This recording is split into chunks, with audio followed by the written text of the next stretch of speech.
श्री रामनवमीनिमित्त रामगीतांनी नांदेडकरांची मने जिंकली।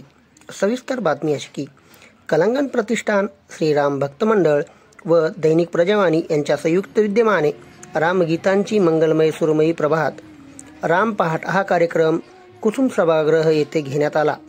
या कार्यक्रमाचे 3रे वर्ष असून या कार्यक्रमाला गेली 3 वर्षापासून संगीत क्षेत्रातील महाराष्ट्रातील नामवंत संगीतकार हजेरी लावत असून त्याचा लाभ नांदेडकर घेतात। सकाळी या कार्यक्रमाला सुरुवात झाली असून रामगीताने नांदेडकरांची मने जिंकली असून या कार्यक्रमासाठी नांदेड शहरातील नागरिक व रामभक्त मोठ्या संख्येने उपस्थित होते।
कलांगण प्रतिष्ठान, रामभक्त मंडळ आणि दैनिक प्रजावाणीच्या वतीने गेल्या 3 वर्षापासून या कार्यक्रमाचं आम्ही आयोजन करतो।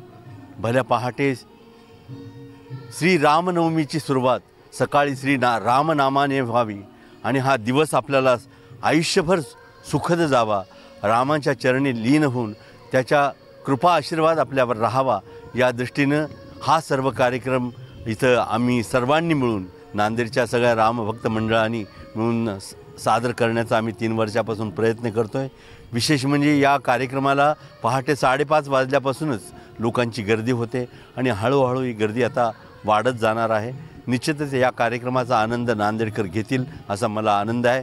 गेल्या 3 वर्षात महाराष्ट्रातले नामवंत कलावंत या कार्यक्रमाला हजेरी लावत आहेत। उत्तरोत्तर हा कार्यक्रम नव्या स्वरूपात व्हावा हा आमचा एक प्रयत्न आहे आणि त्याला यश मिळते आहे।